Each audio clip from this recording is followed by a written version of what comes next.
Shalom Bapak Ibu dan juga teman-teman yang ada yang menyaksikan di dalam tayangan online ini. Terima kasih Bu Lis dan juga Bu Evi yang memberikan saya kesempatan untuk melayani saudara pada hari ini. Tak kenal maka tak sayang, jadi ini muka saya di sini udah ya. Jadi saya Markus Simanjuntak, saya gembala dan saat ini merintis sejak COVID 2019 membantu perintisan gereja di Belanda, New Covenant Church Europe di Den Haag, dan kemudian di sini mulai pelayanan di sejak 2021 satu komunitas ya, The Connection, dan hari ini saya juga adalah seorang dosen pengajar di Sekolah Tinggi Teologi, nggak jauh dari sini ya, Sekolah Tinggi Teologi Injili Indonesia yang di belakang RCTI. Menikah hampir 30 tahun ini 30 tahun, dan satu orang putri, jadi dari Pak Henry putra, saya putri gitu ya. Nah, haleluya. Ya 24 tahun ya Esther. Nah, saudara-saudara, pada hari ini sebagaimana tema yang diberikan yaitu kasih tanpa pamrih. Mari saya mau mengajak kita semua melihat firman Tuhan, teks kita dari Lukas 10, 25 sampai dengan 37. Nah, saudara, kita akan baca. Jadi saya mengundang Bapak Ibu untuk bisa, boleh kita bangkit berdiri untuk menghormati pembacaan firman ini. Saya akan membaca ayat ganjil, Bapak Ibu akan membaca ayat genap. Judulnya Orang Samaria yang Murah Hati. Pada suatu kali berdirilah seorang ahli Taurat untuk mencobai Yesus. Katanya, "Guru, apa yang harus kau perbuat? Kuperbuat untuk memperoleh hidup yang kekal." Silakan Bapak Ibu. Jawab Yesus kepadanya, "Apa yang tertulis dalam hukum Taurat? Apa yang baca di sana?" Jawab orang itu, "Kasihilah Tuhan Allahmu dengan segenap hatimu dan dengan segenap jiwamu dan dengan segenap kekuatanmu dan dengan segenap akal budimu, dan kasihilah sesamamu manusia seperti dirimu sendiri." Kata Yesus kepadanya, "Jawabanmu itu benar. Berbuatlah demikian, maka engkau akan hidup." Tetapi untuk membenarkan dirinya, orang itu berkata kepada Yesus, "Dan siapakah sesamaku manusia?" Jawab Yesus, "Ada seorang yang turun dari Yerusalem ke Yeriko. Ia jatuh ke tangan penyamun-penyamun yang bukan saja merampoknya bisa-bisa, tetapi yang juga memukulnya dan langsung pergi meninggalkan setengah mati." Kebetulan ada seorang imam turun melalui jalan itu. Ia melihat orang itu, tetapi ia melewatinya dari seberang jalan. Demikian juga seorang Lewi datang ke tempat itu. Ketika ia melihat orang itu, ia melewati dari seberang jalan. Lalu datang seorang Samaria yang sedang dalam perjalanan ke tempat itu. Dan ketika ia melihat orang itu, tergeraklah hatinya oleh belas kasihan. Ia pergi kepadanya lalu membawa luka rupanya. Setelah ia menyiraminya dengan minyak dan anggur, kemudian ia menaikkan orang itu ke atas gerai kediamannya sendiri, lalu membawanya ke tempat penginapan dawatnya. Keesokan harinya ia menyerahkan 2 dinar kepada pemilik penginapan itu, katanya, "Rawatlah dia, dan jika kau belanjakan lebih dari ini, aku akan menggantinya waktu aku kembali." Siapakah di antara ketiga orang itu menurut pendapatmu adalah sesama manusia dari orang yang jatuh ke tangan penyamun itu? Jawab orang itu, "Orang yang telah menunjukkan belas kasihan kepadanya." Kata Yesus kepadanya, "Pergilah dan perbuatlah demikian." Silakan Bapak Ibu. Kalau kita mempelajari Alkitab dan membaca Alkitab, kita bisa punya pilihan, membaca sekilas, lalu kemudian berusaha untuk mencari pembenaran dari apa yang kita pikirkan, dan melihat atau menafsir dari seperti yang kita yakini atau yang kita pahami di abad sekarang, atau kita mau kembali dulu kepada apa sih maksud penulis waktu dia nulis ini. Nah, karena Lukas ini seorang dokter dan dia menyajikan memaparkan Yesus itu sebagai anak manusia. Artinya anak Allah yang jadi manusia. Oke? Dan selalu pahlawannya di kitab Lukas itu saudara lihat satu perempuan. Yang paling banyak menulis tentang perempuan itu Lukas. Dialah yang menaikkan derajat perempuan di abad pertama. Yang kedua, orang miskin. Yang ketiga, gembala. Saudara lihat, yang keempat, orang yang terpinggirkan. Jadi, Lukas ini berusaha menggambarkan bahwa hero-nya itu bukanlah orang-orang yang selama ini dipikirkan oleh masyarakat. Seperti orang Farisi, pemungut cukai, bukan pemungut cukai itu udah pasti orang berdosa. Ahli kitab atau para imam, orang Lewi. Bukan. Yesus hari itu membuat sebuah kejutan. Nah, konteksnya bagaimana? Jadi kalau saudara, kalau orang jual properti itu selalu punya kata ajaib ya. Apa kata ajaibnya? Location, location, location. Nah, itu kata ajaibnya ya kalau orang main properti. Kalau kita belajar Alkitab, apa kata ajaibnya? Konteks, konteks, konteks. Kamu keluar dari konteks, kamu udah berdosa karena memperkosa ayat. Atau memaksakan ayat menurut keinginanmu. Dan jadi hari ini sebelum kita melihat poin yang akan saya bagikan, saya mau berikan dulu apa sih konteks daripada kisah ini. Karena kisah ini ditulis juga oleh Matius, ya. Tetapi mari kita lihat bagaimana Lukas memandang. Secara historis, saudara, perumpamaan ini diberikan oleh Yesus sebagai respons kepada seorang lawyer.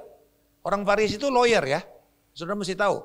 Orang Farisi itu bukan sekedar guru agama, dia itu lawyer. Kalau sekarang ini, kalau ilmu agama itu ilmu fikih. Ya, kalau theologian itu kan theologian, belum tentu jadi ahli hukum, kecuali Calvin. Calvin itu ahli hukum, tapi juga dia theologian, gitu. Atau Martin Luther, ya, dia juga seorang theologian, tapi juga seorang ahli hukum. Nah, kalau orang Farisi pure ahli hukum, hukum agama, oke, jumlahnya nggak banyak, 6.000 orang di muka bumi pada waktu itu. Saudara-saudara, biasanya orang Farisi itu langsung kelihatan ciri-cirinya, yaitu apa? Dia punya tehilim atau tefilim, itu ya, kepalanya itu ada kotak di sini. Sama di sininya itu dililit sama kulit, ya, kayak ban kulit gitu. Tujuannya apa? Persis melakukan perintah Taurat. Taruhlah firman Tuhan itu di dahimu dan di pergelangan tanganmu. Jadi mereka sangat letterlek sekali di dalam melakukan firman Tuhan. Jadi saudara mesti ngerti ya, yang dihadapin sama Yesus ini lawyer. Nah, lawyer selalu kan paham hukum tapi juga suka cari lobang-lobang. Celah-celah atau loophole. Supaya bisa keluar dari situ. Atau membela diri lalu kemudian bisa cari bagaimana ya supaya saya bisa bukan memperkosa hukum tetapi memanfaatkan celah hukum yang ada. Dan dia bisa menang.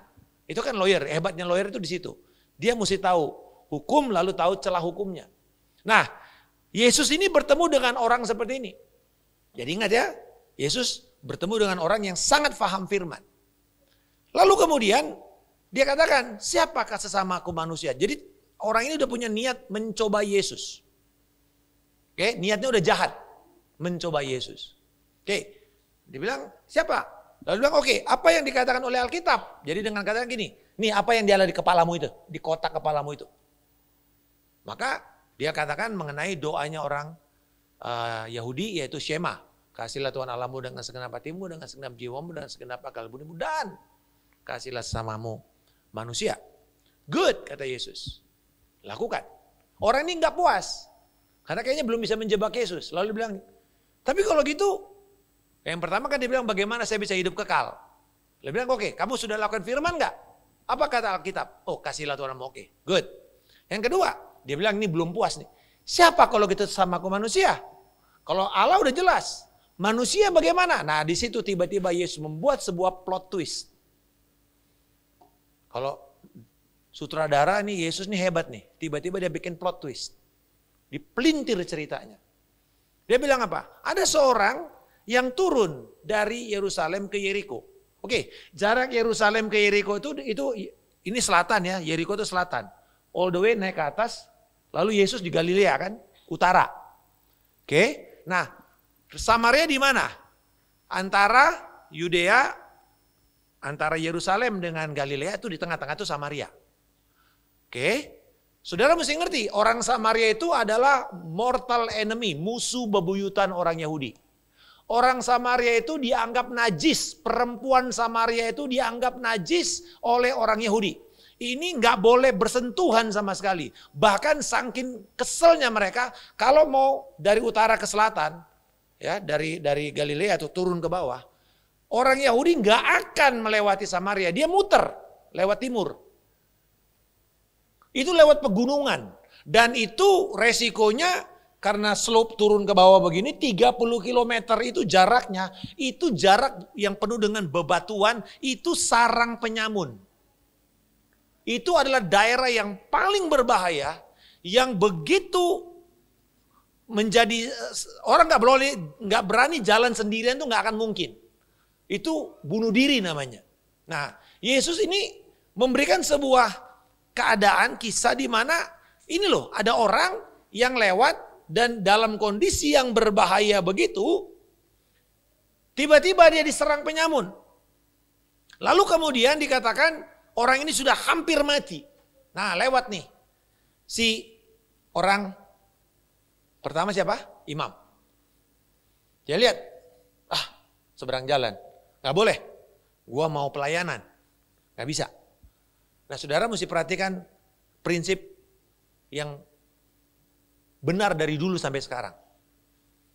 Saya pakai bahasa Inggris ya supaya gampang. Begini, what you are determines what you see. What you see determines what you do. Oke, siapa Anda menentukan apa yang akan kamu lihat. Point of view-mu. Apa yang kamu lihat menentukan apa yang kamu lakukan. Oke, itu. Siapa kamu menentukan apa yang kamu lihat. Apa yang kamu lihat menentukan apa yang kamu kerjakan. Ini imam bilang, gua imam. Ini orang berdosa. Gua nggak akan pegang sama sekali. Sorry ya. Lewi datang. Gua Lewi. Itu orang tidak layak. Mencemari saya. Kalau dia mati, gua kena hukum cemar. Karena menjamah mayat. Gua nggak bisa. Silet, siapa Anda menentukan cara pandangmu dan menentukan tindakanmu. Tapi kemudian tiba-tiba Yesus bikin plot twist. Hero-nya, jagoannya adalah musuh bebuyutan orang Yahudi. Orang Samaria. Ini udah kebencian etnis, kebencian agama. Karena orang Samaria ini bikin agama palsu. Kalau saudara baca kisahnya di satu raja-raja, bagaimana kemudian mereka bikin pusat agama palsu di Betel. Bikin bait suci palsu. Imam-imamnya bayaran, gak ada yang dari Lewi. Karena Lewi itu semuanya ada di bawah, di bait suci. Jadi semua ini kacau. Parah ini semua ini. Ini agama buatan. Mereka bikin Taurat sendiri kan, versi Taurat Samaria namanya. Sampai sekarang masih ada. Jadi ini orang udah benar-benar sesat gitu loh menurut orang Yahudi. Secara etnis mereka sangat dibenci. Kenapa?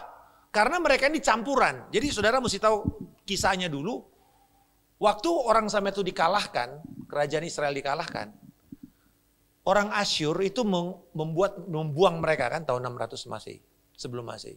Waktu dibuang, ini caranya orang Asyur yang berbeda dengan orang Babel. Karena dua-duanya dibuang kan? Betul nggak Bapak Ibu? Ini belajar Alkitab nggak sih saudara? Baca ya, Perjanjian Lama baca ya. Ya, Perjanjian Lama itu kan kerajaan Israel pecah dua kan. 10 suku itu jadi kerajaan Israel. 2 suku jadi kerajaan Yehuda. Dua-duanya ini mengalami pembuangan enggak? Iya. Satu tahun 600, satu nanti tahun 700. Nah di tahun 600 ini Asyur membuang orang Samaria. Bedanya itu Samaria dikosongin gitu loh. Diangkut semuanya. Lalu di situ yang siapapun yang tinggal diimporlah orang-orang fasik. Orang Mesir, orang macam-macam. Jadi kawin mengawinkan sehingga mereka ini menjadi tercemar secara darah. Ini bukan orang Yahudi murni. Gitu. Sementara orang Yehuda juga dibuang, tapi caranya Babel kalau membuang itu diangkut semua, kecuali orang miskin yang ditinggalin. Lalu kemudian dibalikin lagi semuanya murni. Gitu. Jadi makanya orang Yahudi ini bukan orang Yahudi nih. Kebencian mereka tuh betul-betul benci itu sampai berakar-akar gitu loh. Jadi saudara mesti ngerti dulu. Orang Samaria itu tidak pernah dianggap baik oleh orang Yahudi. Sampai sekarang. Sampai sekarang. Nah, lalu Yesus mengatakan, lalu orang Samaria ini datang yang kamu benci itu, dia lihat. Lalu kemudian dia datang, dia hampiri orang itu, dia cuci pakai anggur dan minyak, itu kayak antiseptik kalau kita sekarang ya. Lukanya dicuci, lalu kemudian diangkut ke mobilnya sendiri. Itu kan dulu mobil ya, keledai itu kan mobil kan. Diangkut ke mobilnya sendiri, lalu kemudian dibawa ke penginapan, dan disuruh dirawat, dan dia keluar uang untuk orang yang gak dikenal ini. Perhatikan ya.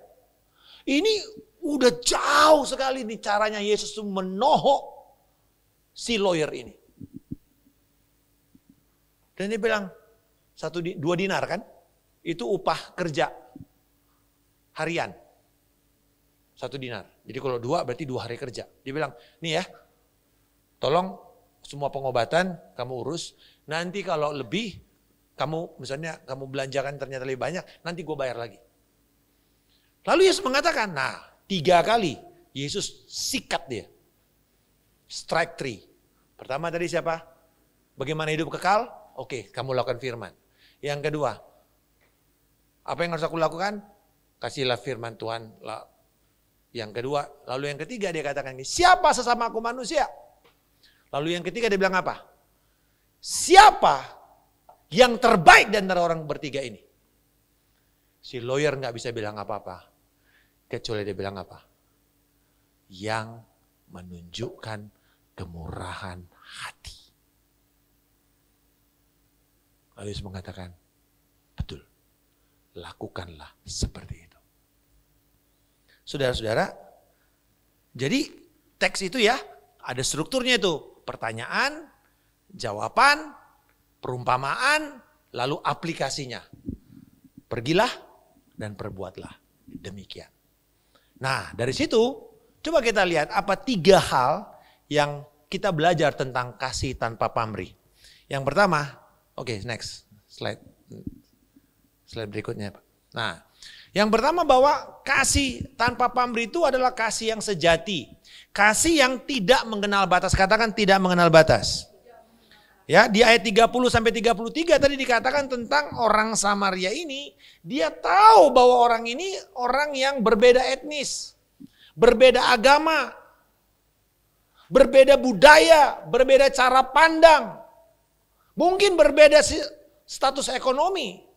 Tapi dikatakan bahwa kasih yang sejati itu menolong, bahkan menolong musuh.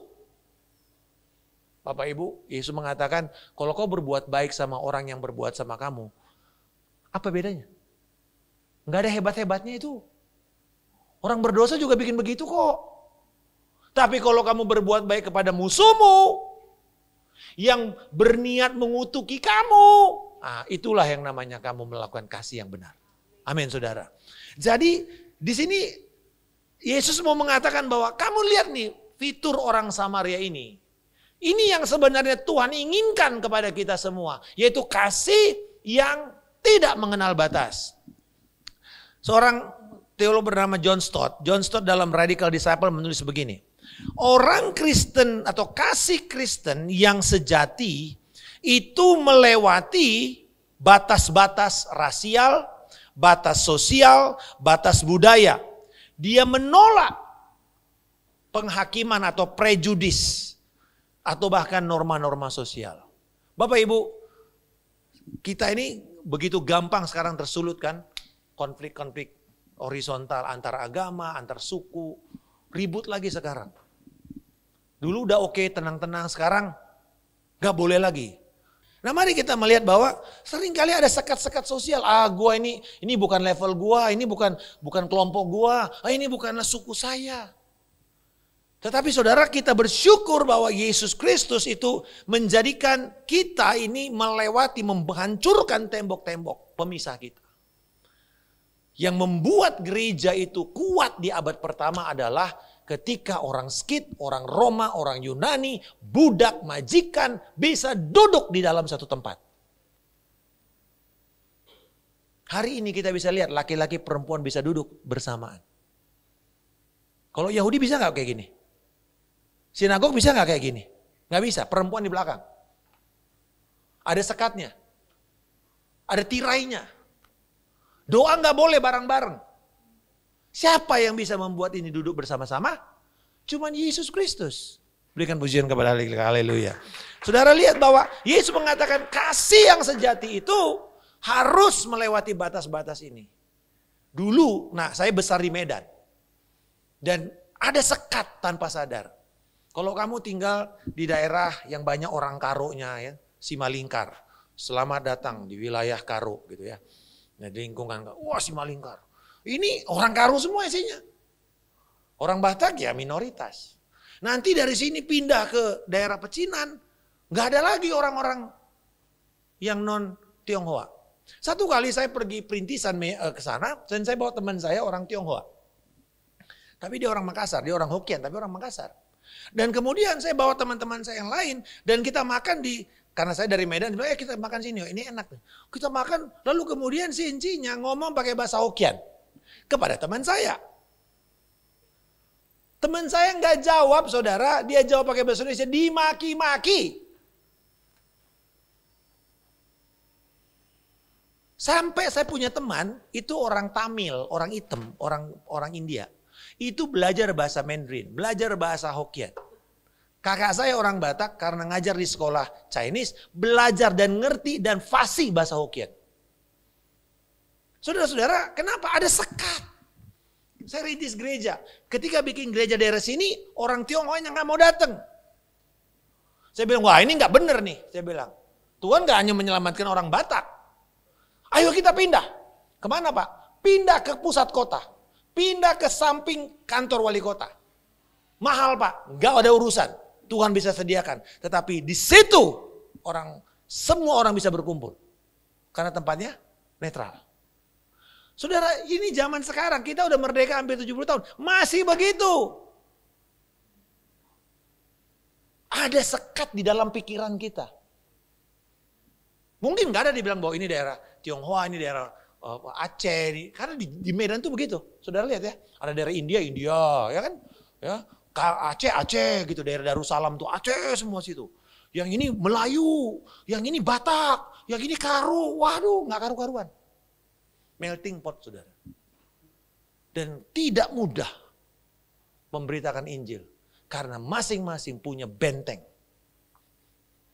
Bapak Ibu, kasih yang tanpa pamrih harus tabrak dulu itu. Hancurkan dulu itu dalam hidup saudara. Yang kedua, bahwa Yesus mau mengajarkan kasih membutuhkan pengorbanan nyata. Ya, memerlukan pengorbanan nyata. Dalam ayat 34-35, orang ini memberikan apa? Waktunya dia urus. Tenaganya dia angkat. Dia bawa. Bahkan uangnya keluar, saudaraku. Kasih bukan cuma ngomong-ngomong. Amin, saudara. Nah, Tim Keller mengatakan di dalam Generous Justice, dia bilang begini. Kasih atau rahmat, ya, belas kasihan itu bentuknya adalah kasih yang berbentuk salib. Karena Allah membayar terhadap kasih itu. Yesus itu bukan cuma kerja keras menyelamatkan kita, enggak. Ini konsep yang salah tentang kekristenan. Yesus tuh berusaha menolong kita, enggak. Yesus menyerahkan nyawanya kepada kita. Kasih mana yang terbesar? Adalah kasih seorang yang memberikan nyawanya. Kepada siapa? Kalau kepada teman, orang yang itu udah hebat lah. Tapi Yesus menyerahkan kepada siapa? Musuhnya. Karena sewaktu kita belum bertobat, kita ini musuh Allah. Roma pasal yang ke-5. Tetapi Allah memutuskan memperdamaikan dirinya dengan musuhnya itu kita. Di dalam Kristus Yesus. Yesus mati untuk musuhnya. Sebenarnya nanti kita lihat, everything yang bicara mengenai Samaria ini bukan dia hero-nya. Hero-nya adalah Yesus. Nah mari kita lihat. Yang berikutnya bahwa kasih itu bukan cuma sekedar tanpa kasih sejati itu bukan sekedar melewati batas-batas tembok-tembok penghalang. Bukan cuma sekedar saudara harus berkorban, tetapi kasih adalah tindakan bukan sekedar ucapan. Kasih, next slide. Ya, bukan sekedar ucapan, tetapi bertindak. Nah, di dalam ayat 36-37, Yesus mengatakan bahwa, lihat nih orang ini enggak diskusi loh. Lu sakit apa? Enggak, tolong dulu. Ada BPJS enggak? Enggak. Ada insurans enggak? Enggak. Tolong dulu. Bapak Ibu, negara-negara yang basisnya adalah kekristenan, walaupun sekarang mereka bukan orang Kristen. Saudara lihat gampang, bagaimana rumah sakit memperlakukan orang yang tidak ada sama sekali insuransnya. Australia. Teman saya kolaps, lagi liburan kunjungin anak, kolaps. Datang masuk ke dalam UGD, langsung ditangani. Enggak tanya kamu warga negara mana, kamu apa, nanti belakangan. Selamatkan dulu orangnya.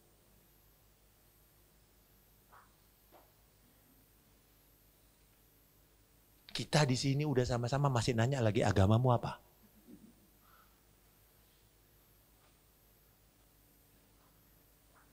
Bapak Ibu, orang yang mengasihi sungguh, itu terbukti dari how they treat people when they are in needs.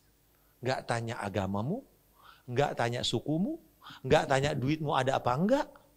Enggak tanya gimana cara bayarnya, enggak tanya. Bereskan dulu. Selamatkan dulu. Karena nyawanya itu lebih berharga. Saya punya sepupu kena kolaps. Berhutang 30.000 US. Karena dia gak punya insurans. Tapi kemudian dia bilang, pokoknya selamatkan dulu, nanti aja. Beresin aja. Bapak Ibu Saudara-saudara sekalian, D.A. Carson, seorang hamba Tuhan mengatakan, Christian love, it's not simply sentimental. Nah ini saudara, kasih Kristen itu bukan kasih yang sentimental, cuma kita nyanyi-nyanyi, nangis-nangis, enggak. Kasih Kristiani itu merupakan kasih yang aktif, yang intensional, artinya yang sengaja. Yang saudara harus keluar dari daerah nyaman saudara dan mulai melakukan itu kepada mereka.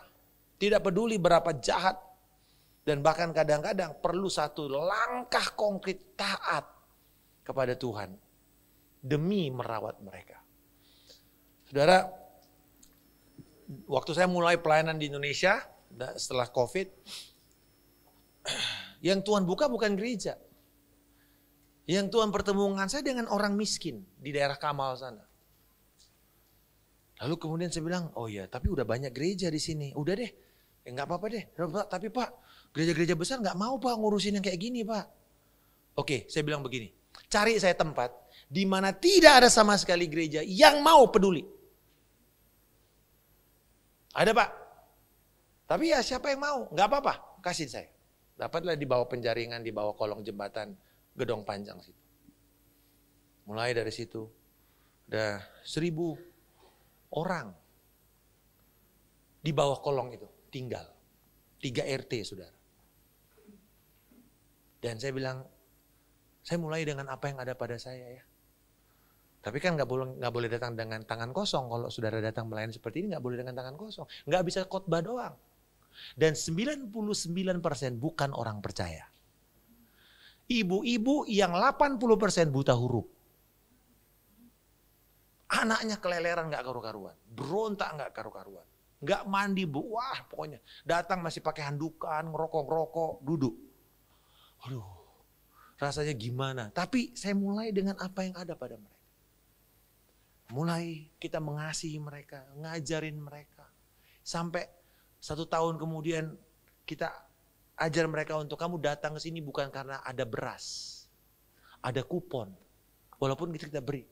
Tapi karena kamu ingin hidupmu berubah oleh karena kebenaran. 2 tahun sudah memberitakan, enggak tiba-tiba ayo baptis sekali, enggak. Tapi kita show what is Christianity. Dan kemudian saya duduk sampai kemudian 1 kali dia bilang, Pak, sebenarnya di situ ada gereja, Pak. 70 tahun sudah di sana. Tidak ada satu pun yang mereka jangkau. Ini adalah trik iblis. Bikin orang Kristen hanya berkutat di wilayah gedung gerejanya tok. Gak mau keluar, gak mau menembus batas-batas yang tidak nyaman. Saya kadang-kadang habis itu sorenya masih pelayanan seperti ini. Ya, wah kita mesti bolak-balik mandi. Ya 1 kali karena sekarang sudah dirubuhkan semuanya, kita nangis. Aduh, mereka bilang, Pak, kita belum pernah ketemu orang Kristen kayak gini. Saya bilang, ya mohon maaf Bu, ini dihancurin soalnya mesti dibangun lagi. Saudara kalau pergi ke daerah itu Gedong Panjang kan lagi dibangun tuh, jalan tol yang baru. Habis semua mereka. Kayak nangis. Sedih sekali.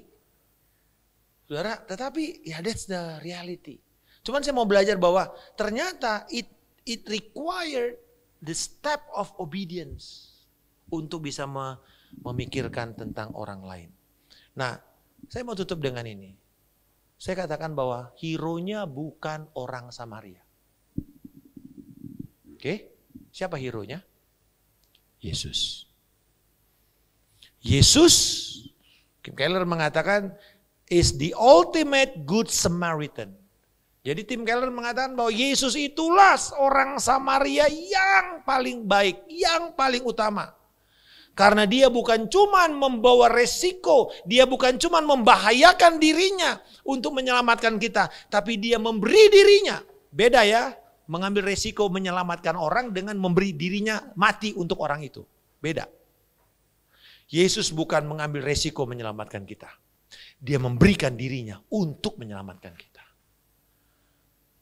Itu karya terbesar Allah. Yesus itulah orang Samaria yang baik hati itu. Yesus sedang berbicara tentang dirinya. Karena sebelumnya kalau Bapak Ibu baca konteksnya ya, ayat itu ya, di perikop 2 perikop sebelumnya, Yesus baru mendengar laporan dari 70 murid. Berarti Yesus ini pinter nih. Caranya dia melakukan penginjilan. Membagi kepada tim 2 orang, 35 orang tim. 35 tim disebar. Untuk memberitakan tentang kerajaan Allah. Ke kampung-kampung di mana nanti Yesus akan ke sana. Jadi dia kasih tim advance gitu loh. 2 orang. Dan mereka pulang bilang, wah luar biasa Tuhan. Dan Tuhan gak bilang, wah hebat kamu. Enggak, dia bilang ini, puji Tuhan ya.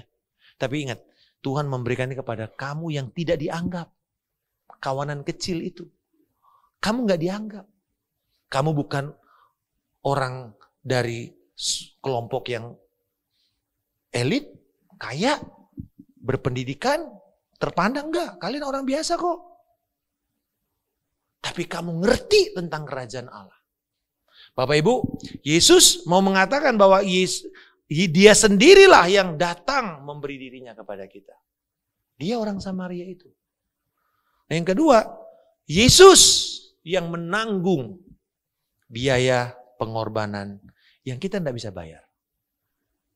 Bapak Ibu, 1 kali waktu kami di Penjaringan itu, ada organisasi agama yang besar sekali di PIK itu. Pada waktu kita lagi bikin pengobatan yang cuman karena kemampuan kami cuman sedikit, hanya bisa memberikan pengobatan kepada 150 orang. Datang ini, jebret, 3.000 paket makanan. Terus teman saya bilang, Pastor, gimana ini? Kita kalah di telikung habis. Saya bilang gini ya, kita ini melakukan beda motifnya. Orang-orang seperti mereka melakukannya karena takut karma. Menghilangkan karma buruk. Kita sebagai respon kepada kasih Allah. Beda itu. Kalau kamu melakukan kebaikan untuk menghilangkan karma buruk, kamu bukan orang Kristen. Kamu cuman agama Kristen. Kamu bukan punya relasi dengan Tuhan. Kita tidak melakukan karya kebaikan, semua tindakan perbuatan baik untuk membuat kita tidak nanti kena sakit, tidak nanti kena kutuk, tidak kena itu, amit-amit segala macam. Enggak, saya baru tadi sebelum kesini saya melayani di rumah sakit orang kena cancer. Dia bilang, Pak, ini dosa apa ya Pak ya? Suami saya kena cancer, saya kemarin baru kena batu ginjal, anak saya mati umur 36 tahun. Saya ini dosa apa Pak? Saya bilang, Ibu, dosa Ibu dengan dosa saya sama. Seringkali kita mengatakan, apa yang harus saya perbuat supaya saya keluar dari masalah ini? Saya bilang, cuma Yesus. Dia yang membayar semuanya. Jadi saudara-saudara, orang Samaria ini kan berkorban, memberi anggur, memberi minyak, memberikan uangnya, menyembuhkan, merawat. Dan 1 Petrus 1:18-19 Yesus berkata bahwa dia telah memberikan nyawanya sendiri kepada kita untuk menebus dosa kita. Berikan pujian kepada kita, haleluya. Saudara-saudara ini kan bahwa kita nggak layak semua di sini. Nggak ada yang layak. Saya nggak layak, Bapak Ibu nggak layak. Apapun yang kita kerjakan tidak bisa menyelamatkan diri kita dan satu dosa yang kita buat. Nggak bisa. Tapi Yesus sudah melakukan itu. Dan dia menanggung semuanya. John Piper mengatakan, the measure of God's love, ukuran daripada kasih Allah, diperlihatkannya dengan dia memberikan, mengorbankan hidupnya. Jadi Kristus itu bukan sekedar menahan atau bahkan mungkin hidupnya hanya untuk menyelamatkan kita. Tapi dia memberikan, dia tidak segan-segan menyerahkan sendiri nyawanya. Itu yang membedakan kita dengan kepercayaan lain. Itu yang membedakan kekristenan yang ada di Alkitab yang kita punya ini. Dan mari kita kembali kepada kekristenan itu. Bukan kekristenan yang saudara lihat di dalam norma-norma abad modern yang sometimes sangat bertentangan dengan apa yang Alkitab katakan. Dan yang terakhir bahwa Yesus seperti orang Samaria ini, dia berusaha untuk menyelamatkan orang tersebut, memulihkan, menyembuhkan, sampai membuat orang itu keluar dari sakit penyakitnya. Yesus datang kepada kita memulihkan hubungan antara kita dengan Allah yang sudah rusak. Norman Wright mengatakan bahwa di dalam Kristus, in Christ, Allah telah membangun kembali jembatan yang rusak itu. Dan dia mulai satu proses restorasi dunia dengan dirinya sendiri. Hari ini kita bekerja keras untuk merestorasi dunia ini dengan Allah. Di dalam karya Kristus yang sudah selesai. Amin. Bukan tentang kita. It's not about us. It's about Christ. Apapun yang kita kerjakan, pertanyaannya, apakah Kristus dipermuliakan? Apakah Kristus diberitakan? Apakah Kristus dan kasihnya itu diperlihatkan kepada orang? Kita nyanyikan, kecaplah dan lihatlah betapa baiknya Tuhan itu. Bagaimana caranya orang mengecap kebaikan Tuhan? Bagaimana? Sederhana. Kata kepenuhan di Alkitab itu pleroo dalam bahasa Yunaninya, itu artinya bukan cuma meluap. Tapi Bapak Ibu tahu ya, kalau masak daging kadang-kadang kita perlu marinasi. Direndam ya.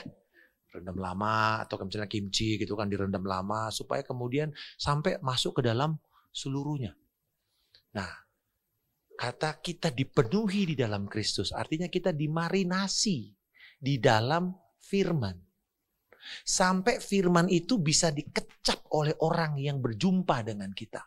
Yang bersinggungan dengan kita, yang berkenalan dengan kita, yang bertetangga dengan kita, yang menjadi business partner dengan kita. Mereka bisa mengatakan, wow, I can see God, I can feel God, I can touch God. Walaupun kita bukan Tuhan. Karena kita menjadi cerminan daripada Kristus. Boleh kita bangkit berdiri dan saya mengundang para tim musik untuk kita nyanyikan kembali lagu ini, Kasih yang Terindah. Haleluya. Mari saudara, Tuhan mau mengundang kita pada saat ini.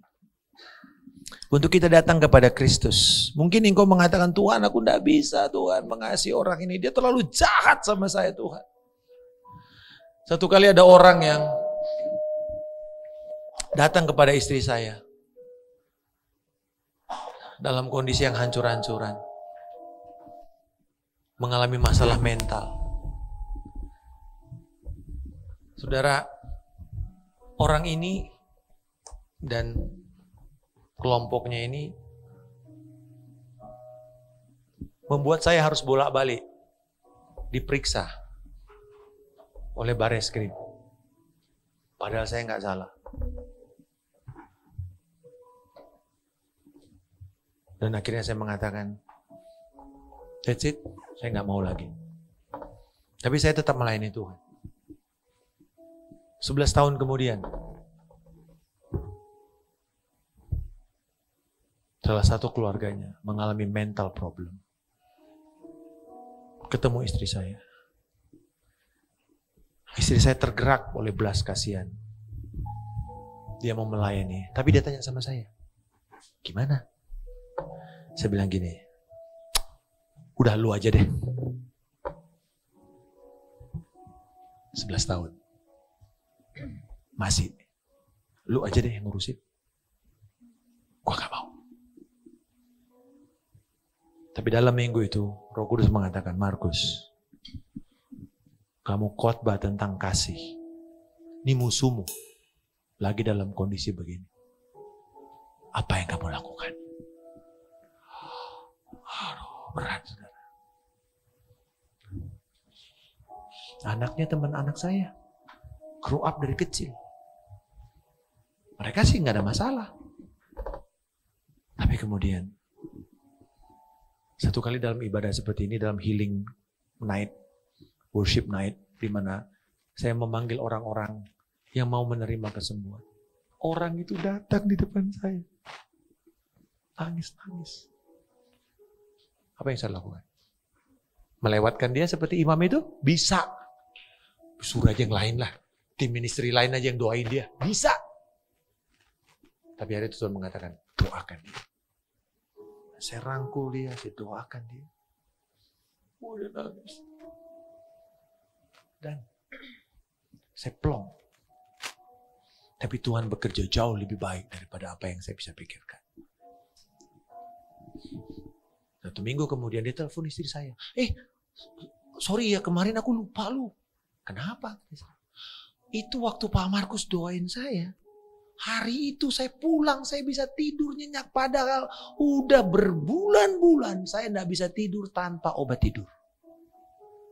Yesus memulihkan dan menyembuhkan orang. Amin. Saudara berikan pujian. Tapi semuanya itu dimulai dari mana? Nih, yang perlu diberesin dulu. Sayanya dulu yang perlu diberesin. Semakin engkau tahu kebenaran, semakin besar dituntut oleh Tuhan. Pengajar harus dituntut lebih dulu. Karena dia akan dihakimi lebih berat daripada yang diajar. Bapak Ibu, hari ini saya mau mengajak kita. Sebelum saya khotbah ini, Tuhan melewatkan saya dengan situasi itu. Supaya saya tahu how to love our enemies. Tanpa harus lihat, dia dulu begitu. Tahu nggak dia betapa sakitnya saya? Hancur. Gue dipecat segala macam. Bisa. Tapi saudara tahu, Allah jauh lebih mulia. Amin. Haleluya. Thank you Jesus. Oh yes. Haleluya.